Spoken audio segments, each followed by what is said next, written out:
ठीक. चालेल. बोला.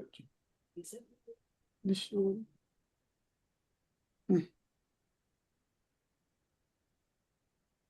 नमस्कार, मी रजनी साबदे, महिला ज्योतिर्विद पुणे तर्फे आपले उपस्थित असलेल्या सर्व ज्योतिर्विदांचे मनपूर्वक स्वागत करीत आहे. अधिक मासानिमित्त महिला ज्योतिर्विद संस्थेने 33 व्याख्यानांची व्याख्यान मालिका आयोजित केलेली आहे. हा उपक्रम मागील अधिक मासापासूनच सुरू झालेला आहे. खरं तर या उपक्रमांची कल्पना आजच्या वक्त्या माननीय ॲडव्होकेट सुनीता पागे यांची असून आम्ही ती फक्त अंमलात आणत आहोत. याबद्दल त्यांचे अभिनंदन. माननीय ॲडव्होकेट सौ सुनीता पागे ह्या हरहुन्नरी, यांचं व्यक्तिमत्व अतिशय हरहुन्नरी आहे. त्या प्रथितयश ॲडव्होकेट असून त्यांना अनेक विषयांची आवड आहे. मुख्यतः त्यांना ज्योतिष विषयांची आवड असून त्यात त्यांची अनेक विषयात भरारी मारली आहे. टॅरो कार्ड रिडिंग मध्ये त्यांनी मास्टरी असून पाराशरी, जेमिनी हे विषय ते उत्तम जाणतातच. त्यांना साहित्यात खूप रस असून उत्तम ब्लॉग, लेख, सुंदर कविता लिहितात. गीता या व्याख्यान या काव्यात रूपांतर त्यांनी केलेले आहे. तसेच टॅरो या विषयावर त्यांची 2 पुस्तके असून वेल्हाळ मनाचा अंदाज त्यांनी मनावर पुस्तक लिहून केलेलं आहे. तसेच त्यांचे टॅरोची शिबिरे खूप गाजत असतात. अशा या लेखिका, कवयित्री, उत्तम ज्योतिषी असलेल्या पागे मॅडम जेमिनीचे विषयावर म्हणजे उपपद लग्न, वैवाहिक सुखाची गुरुकिल्ली, उपपद लग्न या विषयावर आपले व्याख्यान देत आहेत. मॅडम, आपण व्याख्यान सुरू करावे ही विनंती आपल्याला. Thank you madam. आजचा आपण हे 33 अधिक मासानिमित्ताचे 33 व्याख्यानमालांचा संकल्प आहे. तर मागच्या अधिकामध्ये आपण सुरू केला आणि आता या अधिकामध्ये आपण तो संकल्प पुढे नेत आहे. तुमच्या अध्यक्षतेखाली होणारा, तुमची कल्पना आहे. नाही. तर उपपद लग्न म्हणून आपण जेव्हा विचार करतो तर जेमिनी सूत्र जी आहे ती जेमिनी सूत्र ही वैदिक सूत्रांशी संलग्नच आहेत, पण जेमिनी ऋषींनी अजून ती सिम्प्लिफाय करून सांगितलेली आहेत. आणि आपण असं म्हणतो की एखादी कुंडली आपण जेव्हा वेगवेगळ्या पद्धतीने बघतो त्यावेळेला आपल्याला त्या कुंडलीचे अनेक पदर उलगडतात.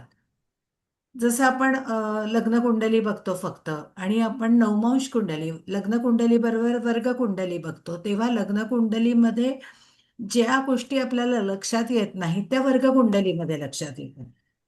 तसंच विवाहाच्या बाबतीमध्ये आपण झालं तर म्हणजे इतर सर्वच बाबतीत जेमिनी कुंडली ही खूप आपल्याला, जेमिनी पद्धत जी आहे ती आपल्याला खूप उपयोगाची पडते.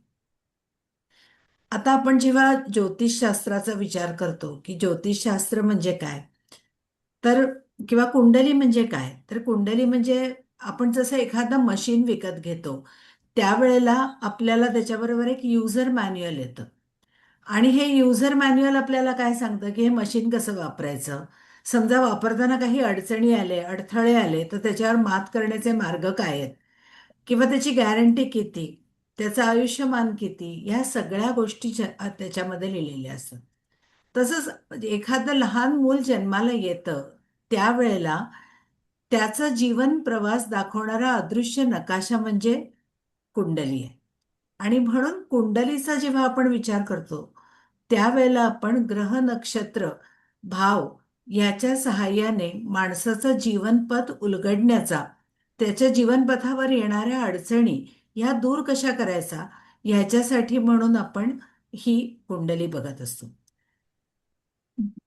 आता मनुष्य जन्म आपण म्हणतो की काहीतरी विशिष्ट कारणांसाठी आहे, किंवा आपण ब्रह्मांडाचं काहीतरी ऋण चुकवायला म्हणून जन्माला येतो आणि हे नेमकं ऋण काय आहे हे लक्षात आलं आणि त्या चुकवण्याच्या दृष्टीने प्रयत्न झाला तर मोक्ष, नाहीतर मग पुन्हा पुनरपि जननम पुनरपि मरणम या चक्रातून आपण जातो.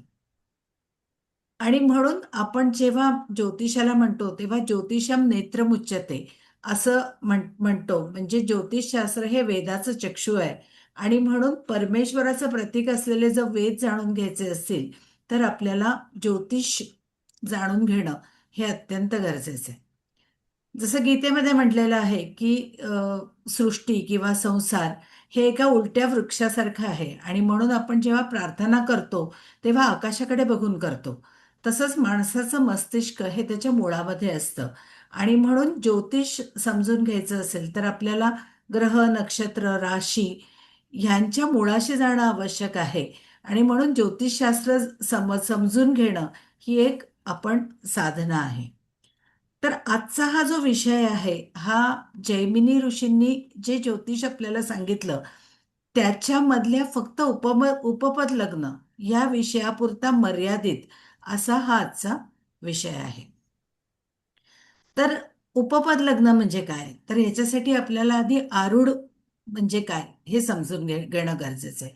आता आत्ताच्या आपल्या लेक्चरच्या आधी वजे सरांचं एक लेक्चर झालं होतं 4 दिवसापूर्वी आणि वजे सरांनी आरूढ लग्न म्हणजे काय हे अतिशय उत्तम समजून सांगितलं होतं. तर आरूढ म्हणजे काय किंवा आरूढ लग्न किंवा आरूढ पद म्हणजे काय, तर आरूढ पद म्हणजे मूळ भावावर जो भाव आरूढ होतो. जसं लग्न आपण आपल्या कुंडलीतलं लग्न काढतो तर कुंडलीतल्या पहिल्या भावामध्ये पहिला भाव म्हणजे लग्नपद असं आपण म्हणतो आणि त्याप्रमाणे त्या माणसाचा स्वभाव आहे असं आपण म्हणतो. पण मुळामध्ये एखादी व्यक्ती असते कशी आणि ती दिसते कशी किंवा भासते कशी, तर ही जशी भासते किंवा त्या व्यक्तीला आपण कसे भासवायचे लोकांना असा जो आयुष्यभर प्रयत्न असतो तो आपल्याला आरूढ लग्नावरनं कळतो. आणि म्हणून आरूढ लग्न म्हणजे काय, तर आरूढ लग्न म्हणजे मूळ लग्नावर आरूढ होणारी त्याच माणसाची जनमानसातील प्रतिमा म्हणजे आरूढ लग्न आहे. आता आरूढ लग्न कसं काढायचं, तर ते खूप सोपं आहे. हे थोडंसं पुढे घ्यायला पाहिजे आपल्याला, पीपीटी जे घेतलंय ना ते थोडं पुढे नेणं गरजेचं आहे. तर आरूढ लग्न म्हणजे काय, आता उदाहरणार्थ की आता तोळ लग्न आहे आणि लग्नेश अजून पुढे घ्या, कुंडली एक आहे हा. आता इथे तोळ लग्न आपण दाखवलेलं आहे आणि लग्नेश कोण आहे तर शुक्र हा षष्ठात आहे आणि म्हणून शुक्रापासून 6 घरं मोजायची म्हणजे सिंह लग्न. तर हे आरूढ लग्न आहे आणि ह्याला जो अपवाद आहे तो म्हणजे लग्न आणि सप्तम स्थानाचा, कारण ही दोन्ही सत्यपीठ आहेत आणि म्हणून आरूढ लग्न म्हणजे आता उदाहरणार्थ इथे शुक्र सप्तमात आला असता तर आरूढ लग्न हे तूळ आलं नसतं शुक्रापासून 7 मोजून.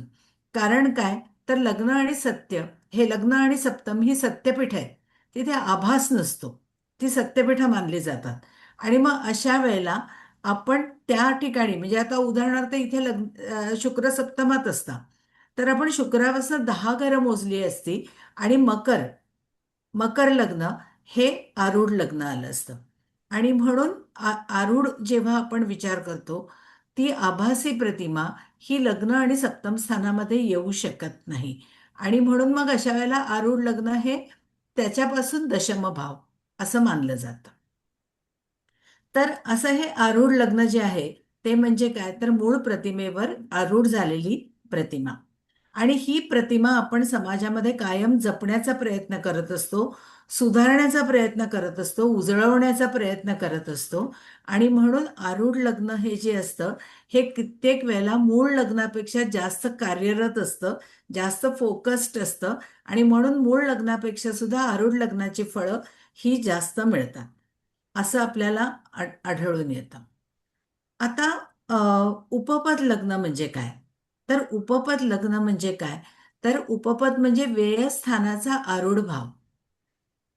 आता व्ययस्थान म्हणजे व्ययश कुठे आहे हे बघितलं जातं आणि व्ययश कुठे आहे तिथपासनं आपल्याला पुढे म्हणजे समजा आता इथे व्ययश आहे बुध आणि हा बुध समजा पंचमात आहे असं गृहीत धरा. हा व्ययश बुध पंचमात आहे म्हणजे व्ययापासनं 6, तर मग पंचमापासनं 6 स्थानं मोजायची म्हणजे कर्क लग्न हे उपपद लग्न आलं असतं. आणि म्हणून आपण असं म्हणतो की प्रत्येक भावाचंच आरूढ पद काढता येतं. पण आत्ताचा विषय उपपद लग्नापुरता मर्यादित असल्यामुळे व्ययस्थानाचं आरूढ पद म्हणजे योग्य होते उपपद मॅडम. लग्न. हा, व्ययस्थानाचं आरूढ पद म्हणजे उपपद लग्न. आता उपपद लग्न का बघायचं?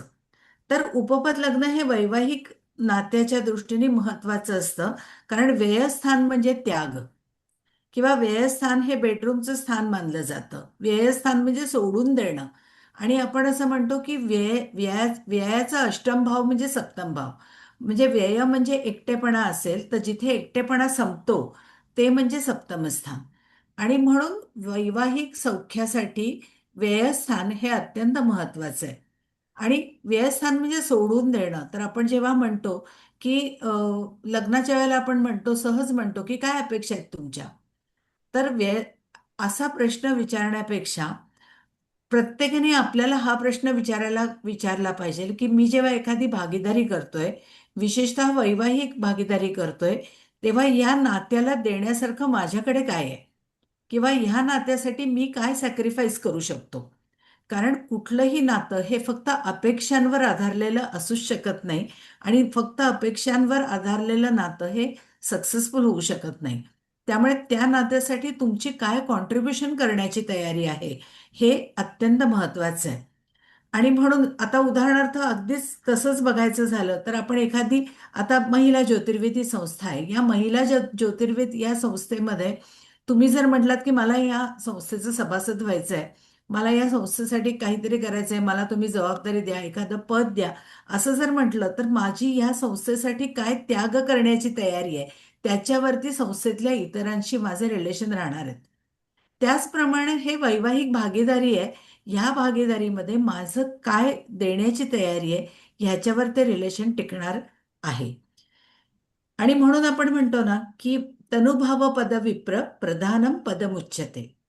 तर आरूढ लग्न हे सगळ्यात महत्वाचं आहे. पण आरूढ लग्नाच्या आधी बघायला पाहिजे तर ते उपपद लग्न, जे आरूढ लग्नाच्या आधीच्या पदावरनं आपण काढतो. आता हे उपपद आपण जेव्हा काढतो ना त्यावेळेला आपल्याला व्ययस्थान समजून घेतो आपण. आणि जैमिनी ऋषींनी उपपद लग्नाबद्दल बोलताना एक संकल्पना दिली आहे सुंदर. त्यांनी असं सांगितलंय की शुभ संबंधात सुंदरी. शुभ संबंधात सुंदरी म्हणजे ज्याचे बंध सुंदर आहेत ते सुंदर आहे. आणि म्हणून उपपद लग्नाचा संबंध हा जेव्हा शुभ ग्रहांशी येतो तेव्हा जोडीदार चांगला असतो. तो शुक्राशी संबंध आला तर सुंदर असतो, चंद्राशी संबंध आला तर तो सेन्सिटिव्ह असतो, किंवा शनीशी संबंध आला तर कदाचित ते नातं हे व्यावहारिक होऊ शकतं. केतूशी संबंध आला तर त्याच्यामध्ये विरक्ती येऊ शकते. मंगळाशी आला तर संघर्ष येऊ शकतो. राहूशी आला तर नात्यामध्ये फसवणूक होतोय. अशा प्रकारे गोष्टी ह्या घडू शकतात. आता उपपद लग्न मी तुम्हाला सांगितलं की उपपद लग्न आपण कसं बघायचं. तर पुढे घेता मॅडम. तर पुढची जी कुंडली आहे त्याच्यामध्ये मी नुसतं तेवढ्यापुरतीच कारणापुरती दाखवली आहे की ह्याच्यामध्ये व्ययश आहे गुरु आणि तो आहे अष्टमामध्ये. म्हणजे अर्थातच अष्टमाच्या भाग्यामध्ये आहे. आणि म्हणून व्यय व्ययस्थानापासून व्ययशाचं अंतर मोजायचं. आणि मग व्ययशापासून तेवढंच अंतर मोजलं की जे येईल ते उपपद लग्न. इथे आपल्याला गुरुपासून 9 स्थानं मोजली की उपपद लग्न हे चतुर्थामध्ये येतं. आता आता आपण ज्या वेळेला उपपद लग्नाचा विचार करतो ना तेव्हा आपण हे नेमकं वापरायचं कसं. कारण प्रेडिक्टिव्ह ॲस्ट्रॉलॉजी हे सगळ्यात महत्वाची आहे. नाहीतर आपण फक्त थिअरॉटिकली सूत्र शिकतो, प्रिन्सिपल शिकतो आणि ती वापरली जात नाही. आणि म्हणून प्रेडिक्टिव्ह ॲस्ट्रॉलॉजी ही सगळ्यात महत्वाची आहे. तर ह्या उपपद लग्नाचा उपयोग आपण कशा कशासाठी करू शकतो. तर वैवाहिक सौख्य, म्हणजे उदाहरणार्थ सप्तम स्थानावरनं आपल्याला वैवाहिक सौख्य आपण बघतो. तसंच सप्तम स्थानाचं आरूढ पद म्हणजे त्याला दारापद म्हणतात, ह्याच्यावरनं आपल्याला अजून जास्त उलगडा येतो.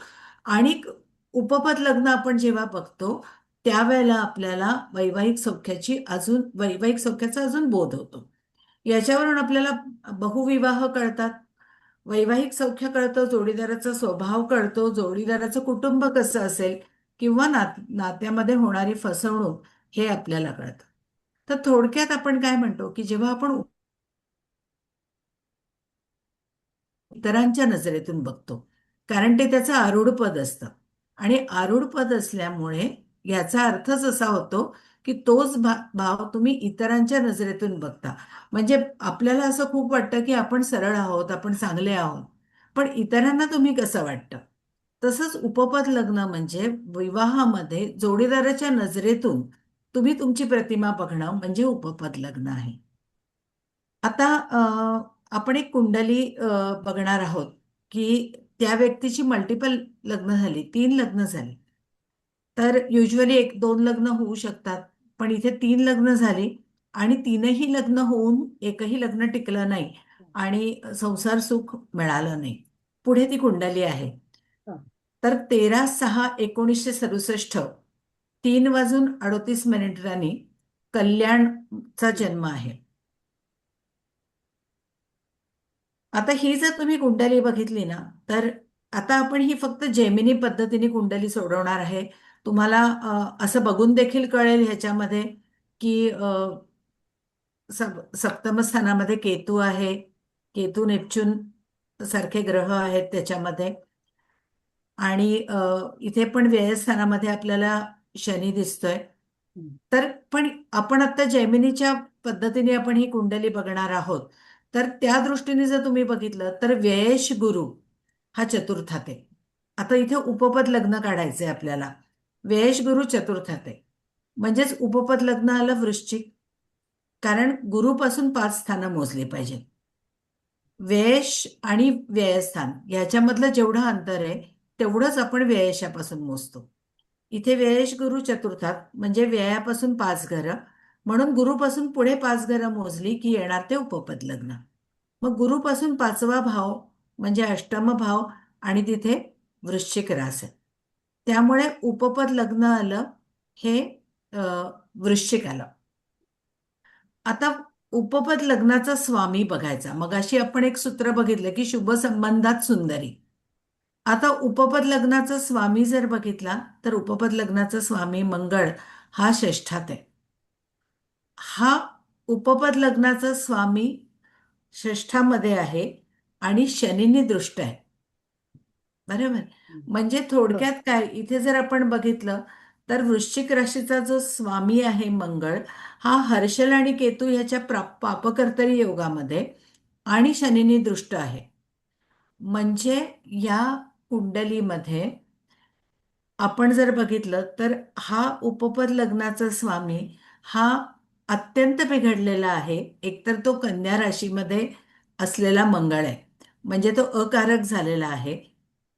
त्यात तो शनीनी दृष्ट, केतू आणि हर्षलच्या पापकर्तरी योगामध्ये असा तो झालेला आहे.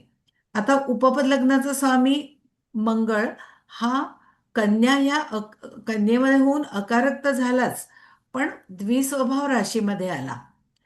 आणि आपण वैदिक ज्योतिषशास्त्रामध्ये पण जे प्रिन्सिपल वापरतो त्याप्रमाणे द्विस्वभाव राशीमध्ये जेव्हा म्हणजे बुधाच्या राशीमध्ये जेव्हा सप्तमेश आला तरी आपण म्हणतो की इथे बहुविवाहाची शक्यता असते. इथे इथे सुद्धा हा बुधाच्या राशीमध्ये आलेला आहे. आणि दुसरी गोष्ट त्यामुळे फारसा एखाद्या गोष्टीमध्ये रस टिकून राहत नाही. नंतर आता दाराकारक ग्रह पण बघू आपण जेमिनी पद्धतीने बघतोय. तर दारा म्हणजे काय, तर दाराकारक ग्रह कसा काढायचा, तर सप्तम स्थान तुम्ही बघा. सप्तम स्थानामध्ये तुळ रास येते. तुळ राशीचा स्वामी हा सप्तमापासून 10 स्थान म्हणजे शुक्र. हा शुक्र जो आहे या शुक्रापासून 10वं स्थान जर तुम्ही बघितलं तर लग्नस्थान येतं.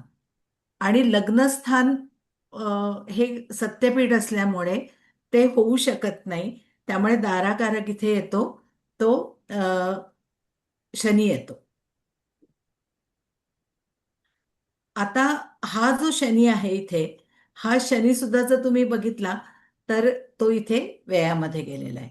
आता नवमोश कुंडलीमध्ये बघितलं तर सप्तमस्थानी बुध आहे. फक्त काढली मी नवमोश कुंडली म्हणून सांगितलं की ज्याच्यामध्ये बहुविवाहाची शक्यता ही आपल्याला सप्तमामध्ये बुध असल्यामुळे लक्षात येते.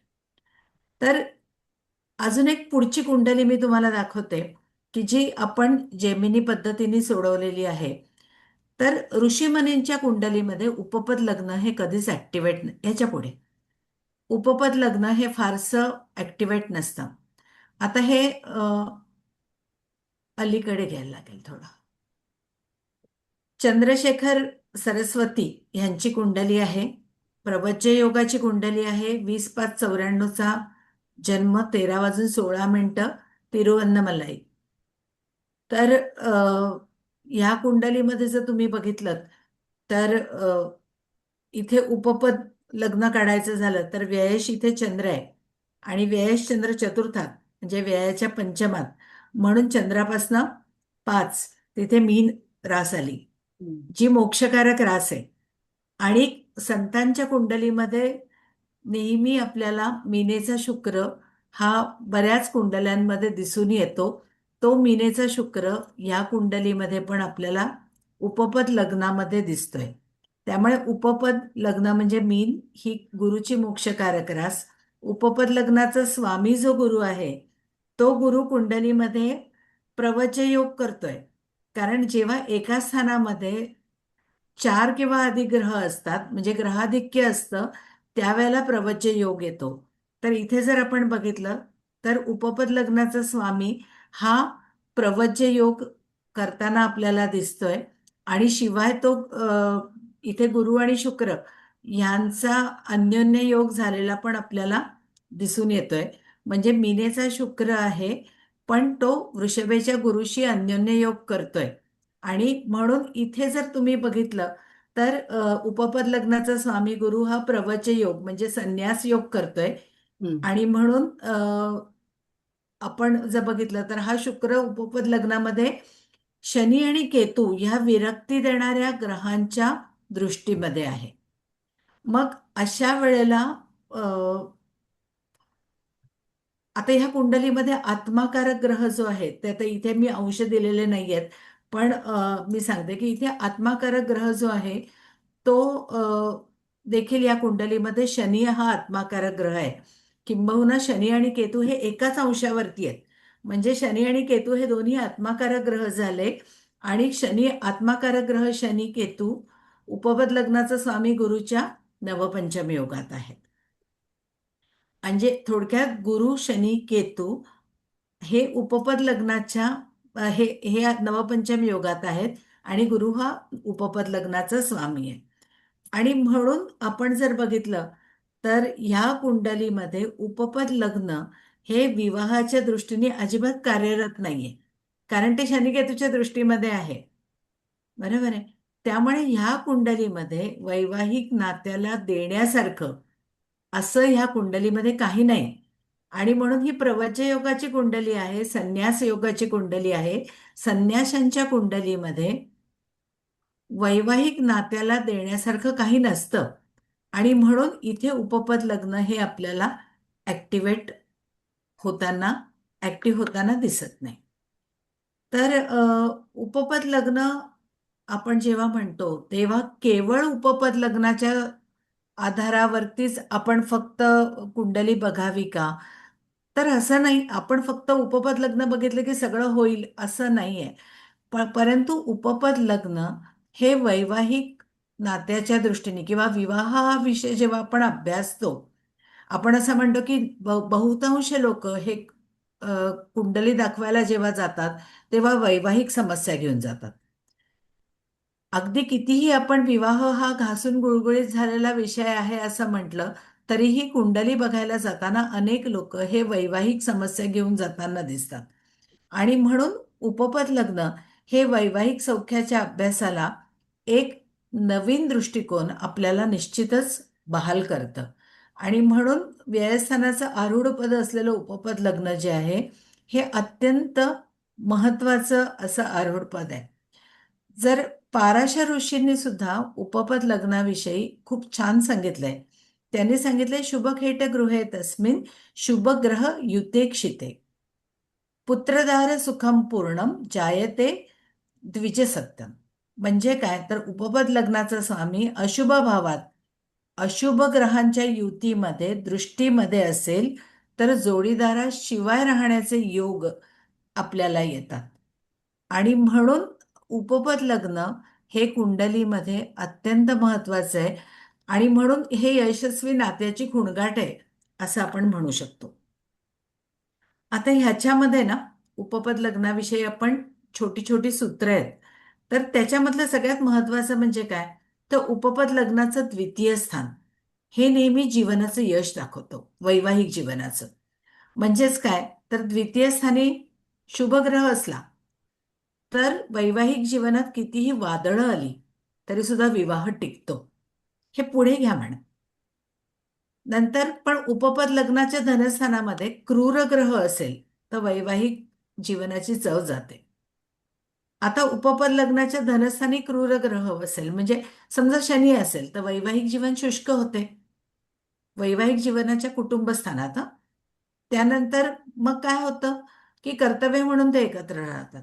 मंगळ असेल तर सतत वाद होतात, राहू असेल तर फसवणूक, केतू असेल तर भावनिक गुंतवणूक नसते, रवी असेल तर इगो क्लॅशेस होतात. आणि म्हणून आपण किंवा उपपद लग्नाच्या धनस्थानात कुठलाही ग्रह नाही पण उपपद लग्नाचा जो धनेश आहे तो क्रूर ग्रहांनी बाधित आहे, दृष्टीत आहे, युतीत आहे. तर मग अशा वेळेला आपल्याला हीच फळं मिळताना दिसतात. आता आज पुढे घेता म्हण ह्याविषयी छोट्या छोट्या 2 कुंडल्या दाखवते. एक एक कुंडली आहे ती घटस्फोटाची कुंडली आहे. ह्या कुंडलीमध्ये 4/9/72 वेळ 14:59 पुण्याचा जन्म आहे. धनु लग्नाची कुंडली आहे. ह्याच्यामध्ये उपपद लग्न आपण जर काढलं तर व्ययश मंगळ आहे. व्ययश मंगळ भाग्यात म्हणून मंगळाच्या भाग्यामध्ये बघायला पाहिजे. काहीतरी चुकलंय मला वाटतं इथे. हा बरोबर आहे. तर उपपद लग्नाचा धनेश कोण आहे तर उपपद लग्नाचा इथे नाही, काहीतरी चुकलंय इथे. ठीक आहे आपण बघूया. इथे उपपद लग्नाच्या धनस्थानामध्ये शनी आहे. हे साईडला लिहिलेलं विसरून जा, कारण इथे उपपद लग्न आलं आहे. नाही बरोबर आहे, उपपद लग्न हे व्ययश मंगळापासून मंगळ आहे दशमस्थानामध्ये, बरोबर आहे. आणि म्हणून इथे बघायला पाहिजे आपल्याला उपपद लग्न इथे वृषभ आलं आणि उपपद लग्नाचा धनस्थानाचा स्वामी आहे बुध. म्हणून उपपद लग्नाचा धनेश बुध जो आहे हा बुध रवी मंगळासोबत आहे.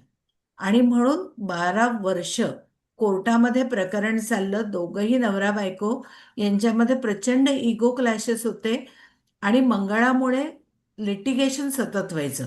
त्यामुळे 12 वर्ष कोर्ट प्रकरण झालं आणि शेवटी घटस्फोट झाला. त्यामुळे व्ययश मंगळ व्ययापासून दशमात आहे म्हणून मंगळाचं दशमस्थान म्हणजे वृषभ राशीमध्ये सुद्धा उपपद लग्नामध्ये शनी आहे. उपपद लग्नाचा धनेश बुध हा रवी मंगळाने बाधित आहे आणि त्यामुळे इगो क्लॅशेसमुळे 12 वर्ष दोघं जण कोर्टामध्ये गेले आणि 12 वर्षामध्ये सुप्रीम कोर्टपर्यंत जाऊन परत खाली येऊन नंतर मग त्यांनी ॲमिकेबल सेटलमेंट केली. आता ह्याच्या उलट दुसरी कुंडली बघा. अमिताभ बच्चनची कुंडली आहे. अमिताभ बच्चनच्या कुंडलीमध्ये उपपद लग्न जर बघितलं तर आपण बघितलं व्ययश शनी आहे. आता व्ययश शनी हा या कुंडलीमध्ये चतुर्थात आहे, बरोबर आहे. त्यामुळे उपपद लग्न कुठलं आलं तर शनीपासून 5वं स्थान. शनीपासून 5वं स्थान म्हणजे अष्टमस्थान. तर अष्टमस्थान आल्यामुळे उपपद लग्न आलं कन्या. आता कन्या राशीचा स्वामी बुध हा कन्या राशीतच आहे. त्यामुळे आपण म्हणतो ना की ज्या भावाचा स्वामी बलवान तो भाव बलवान होतो. आणि म्हणून इथे कन्या राशीचा स्वामी बुध बलवान, त्यामुळे तो भाव हा किंवा त्या भावातले सगळे ग्रह हे आपोआप बलवान होतात. आणि ह्या उपपद लग्नाच्या धनस्थानामध्ये चंद्र आहे, म्हणजे शुभग्रह आहे. आणि त्यामुळे किती वादळं आली पण तरीही हा विवाह हा टिकला. आणि विवाह ह्याच्यामध्ये उपपद लग्नाचा धनेश किंवा कुटुंबेश, द्वितीयेश हा शुक्र आहे. हा शुक्र सुद्धा उच्चीच्या बुधाबरोबर आहे. जरी तो नीच झाला तरी तो उच्चीच्या बुधाबरोबर आहे आणि त्यामुळे त्याचा नीचभंग झाला. बरोबर आहे, कारण ज्या अ, भावाचा स्वामी बलवान तो भावच बलवान होतो. आणि म्हणून आपण धनेश शुक्र हा उपपद लग्नाच्या स्वामी सोबत आहे. आणि म्हणून इथे जर आपण बघितलं तर हा विवाह अनेक वादळ येऊन सुद्धा पुढे तो टिकला. तर असं हे उपपद लग्न जे आहे ना, हे आपण ज्या वेळेला विवाह हा विषय अभ्यासतो त्यावेळेला अनेक पद्धतीने आपल्याला ते मदत करतं अभ्यासाला. आपल्याला एखाद्या माणसाचा स्वभाव कळतो की ह्या माणसाची सोडून देण्याची किती वृत्ती आहे. कारण कुठल्याही मॅरिड लाईफमध्ये सगळ्यात महत्वाची गोष्ट अशी आहे की कुठलंही भांडण हे कधी सोडून द्यायचं, म्हणजे व्हेन टू ड्रॉप, हे ज्याला कळतं त्याचं कुठलंही नातं हे छान टिकतं. आणि म्हणून त्या माणसाचा तो स्वभाव आहे की त्याला ते कधी कुठली गोष्ट सोडून द्यावी ही कला ज्याला समजते त्याला त्याचा विवाह हा चांगला टिकतो. आणि म्हणून इथे आपल्याला उपपद लग्नावरनं अनेक गोष्टी ह्या लक्षात येतात. तर असा हा उपपद लग्नाविषयीचा थोडक्यात अभ्यास इथे मांडलाय. आपण जेमिनी पद्धतीने जेव्हा अभ्यास करतो तेव्हा अनेक गोष्टी आपल्याला वैवाहिक दृष्टीने बघता येतात. आपण सप्तमस्थानाचं उपपद लग्न काढलं तर आपल्याला दाराभाव कळतो, दारापद कळतं. आणि आपण दारापद आपण बघितलं तर आपल्याला त्याच्यावरनं अजून काही गोष्टी कळतात. पण दारापदावरनं सुद्धा ज्या गोष्टी कळत नाही, मॅडम आता बंद केलं तरी चालेल. तर दारापद पदावरनं सुद्धा आपल्याला ज्या गोष्टी कळत नाहीत त्या गोष्टी आपल्याला उपपद लग्नावरनं लक्षात येतात. तर आज तुम्ही मला बोलवलं, हा छोटासा अभ्यास मांडायची अपॉर्च्युनिटी दिली त्याबद्दल मॅडम मनापासून धन्यवाद. मॅडम खूपच छान झालं. खूप सुंदर. आणि तू काय आता बोलवलं काय, तू तर आपलीच हो, आहेस, तर त्याच्यात आमची काय वेगळं आहे? पहिल्या जन्मीचीच आहे ते. 2020 खूपच छान player. झालं सांग. 2020 मॅच प्लेयर. हो. मस्त आलं एकदम असं शॉर्ट पण ट्विट एकदम. खूपच छान मांडणी झालं. फार सुंदर धडाकेबाज. केली मॅडम. मांडणी फार बरोबर. नाही, सुंदर आणि केली. पत्रिका खरं एवढ्या छान मांडल्या ना, त्या पत्रिकेतनं बरोबर आपल्याला की पॉइंट त्यांनी बरोबर छान हा. कळले. म्हणजे काय हो. त्यात अमिताभ बच्चनची तर एकदम आपल्याला जरी पाठ असली तरी त्यातले उणिवा आणि प्लस पॉइंट आपल्याला त्यातनं चांगले छान वाटलं. हो. एकदम मस्त. धडाकेबाज नाही, आणि झालं. हा एक नवीन विषय आहे ना, वेगळ्या अँगलनी जेमिनीचा, म्हणजे त्यामुळे चांगला आणि स्पष्ट झाला. हो. खूप सुंदर. हा, एकदम सोप्या भाषेमध्ये एक्सप्लेन हा, केलं. सोप्या भाषेमध्ये खूप खूपच छान छान. सांगितलं. थँक्यू. नाही, जेमिनीचा अभ्यास चांगला आहे. त्या वझे सरांचा पण खूप छान आहे ना अभ्यास, हो, मस्त वझे आहे. सरांचं आणि वझे सरांचं जे व्याख्यान झालं ना त्यामुळे तुमचं आणि जास्त पटकन लक्षात आलं. समजलं. हा, ऍक्च्युली ना जेमिनीमध्ये सगळ्यात महत्वाचं म्हणजे आरूढ भाव हो, करणं, खूप छान ब्रह्मा सांगितलं. वगैरे हो. या गोष्टी, ब्रह्मा काढता येणं वगैरे या गोष्टी ज्या आहेत, तर जेमिनीची सूत्र सोपी आहेत. म्हणजे आपण म्हणतो ना की मॅगी नूडल्स सारखे आहे, रेडी टू इट, पटकन. मस्त एकदम. ते आता ऐक मागे ना, सुद्धा मॅडम तुमचं हे मी जेमिनीचं भाषण ऐकलं होतं, पण हे त्याच्यापेक्षा अतिशय सुंदर भाषण झालेलं आहे. म्हणजे त्याच्या वरची स्टेप आहे असं अगदी ऐकताना मला वाटलं. फास्ट नाही फूड. ऐक ना, मला एक असं विचारायचं होतं. आता वेळेस आपण धरतो की नाही, हो. वेळेस आपण बघतो, वेळेस जिथे आहे त्याच्यापासून तेवढेच घरं पुढे जायचं, पुढे हो. न्यायचं. बरोबर आहे की नाही? हो. हं? आणि म्हणजे तो तिथे उपपद लग्न येतं. हो. हा, म्हणजे आता समजा वेश असेल लग्नी, मग हो. त्याचं धनस्थान म्हणजे ते उपपद लग्न आलं का? नाही, आता लग्न आणि सप्तम स्थानामध्ये झालं ना तर ते उपपद हा. येत नाही. मग त्यापासून 10 मग स्थानं मोजायची. मग तिथून कारण काय, 10 लग्न स्थानं आणि मिळाली. सप्तम हे सत्यपीठ आहेत. आणि हा उपपद म्हणजे आपण हे आरूढ पद म्हणतो ना. आरूढ म्हणजे मूळ आभासी प्रतिमा आहे ती. आणि बरोबर. म्हणून त्याच्यामध्ये आभास होऊ शकत नाही. लग्न आणि सप्तमी सत्य आहेत, तिथे हा, आभास अच्छा. नसतो. म्हणजे म्हणजे जर मग आता उपपद लग्न समजा लग्नात आलं तर तिथनं 10 मोजायचे म्हणजे दशमात येतं. आणि दशमात येतं. सप्तमात आलं तर तिथून 10 मोजायचे म्हणजे चतुर्थात येतं. ओके ओके ते ओके. आरूढ. मग असं सांगितलं होतं खरं, पण ते आता हा. माझ्या लक्षात नाही आलं. करेक्ट. म्हणजे आता पहा, आता उदाहरण, तुम्हाला माझी कुंडली माहिती आहे म्हणून मी सांगितलं हा हा की माझं लग्नेश षष्ठात आहे. हो बरोबर.